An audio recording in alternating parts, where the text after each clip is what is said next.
This is Valley News Live at noon. We begin with breaking news this afternoon. Vice President Kamala Harris tested positive for COVID-19. The White House made the announcement not long ago.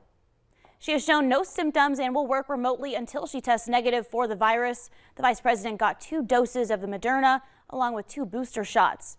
The White House officials say neither President Joe Biden nor First Lady Jill Biden were considered a close contact of Harris in recent days. The Red River Valley is still feeling the impacts of flooding following multiple storms. In a bit, we'll show you how it's affecting our roads. But first, let's go to Summer Schnellbach with the latest river levels. Summer? Yeah, thank you so much, JC. We continue our flood fight for many areas across the valley. Want to show you what it looks like. This is Grand Forks, the Red River, as seen from East Grand Forks, so the Minnesota side. And that Sorley Bridge that closed yesterday, you can kind of see it, that water making its way up to the bridge, becoming very, very close, and maybe you can see that a little bit better in full screen here. But the Red River at Grand Forks is continuing to rise, just shy of major flood stage at this hour. Last update was at 10:45 at 45.77 feet. Continued to rise to around 48 feet and stay high for several days. So expecting that 48 feet by around Thursday morning.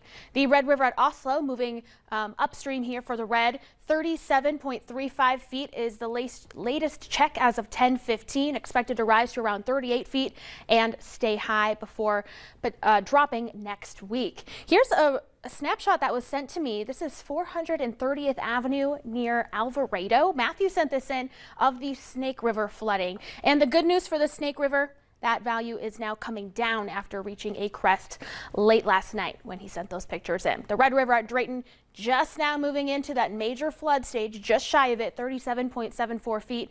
Expected to continue to rise by next week to around 42.8 feet. But notice that's past the forecast point, so we may see that go even higher in the Northern Valley. Still lots of flood warnings out.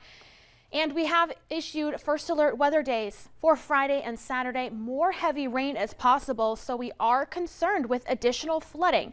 So JC, coming up, I'll have a walkthrough of your weekend hour by hour and how much rainfall we are currently expecting. But of course, that will shift. I'll bring you the latest forecast here in just a little bit. Thank you, Summer. Now, all that flooding can cause major hazards on the roads.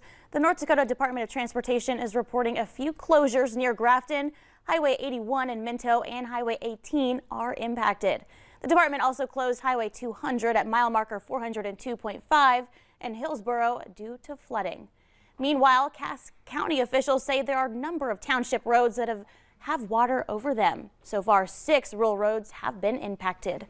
Officials say it can be difficult to travel on gravel roads due to the saturated soils. They also say as the moisture content continues to grow, they anticipate more problem areas.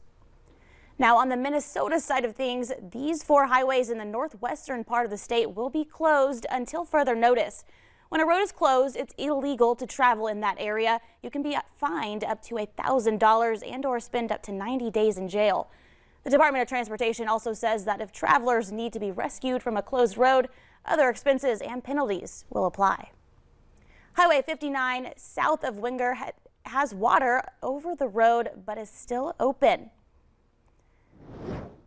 New for you at noon, the trial of 3 former Minneapolis police officers charged in George Floyd's killings will not be live streamed. Prosecutors and a coalition of media organizations argued for allowing live televised coverage, citing the continued intense public and media interest in the case and the potential resurgence of COVID-19. But the judge says the pandemic has let up enough that he can't override the 3 officers' objections to the live coverage.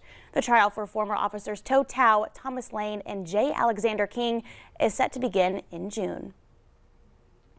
Minnesota Republican senators passed a public safety bill featuring provisions that are very different from Democrats' ideas of how to tackle crime. The bill includes about $100 million aimed at recruiting and retaining more police officers and harsher penalties for crimes like carjacking. Democrats say the GOP majority's package doesn't include enough money. House Democrats' public safety package includes an additional $50 million in funding. Democratic Governor Tim Walz's own proposal would give $300 million in grants to local governments. Investigators have released new video from their investigation of the fatal shooting on the set of the movie Rust. The footage includes early interviews with cast and crew, as well as video of Alec Baldwin rehearsing with the gun.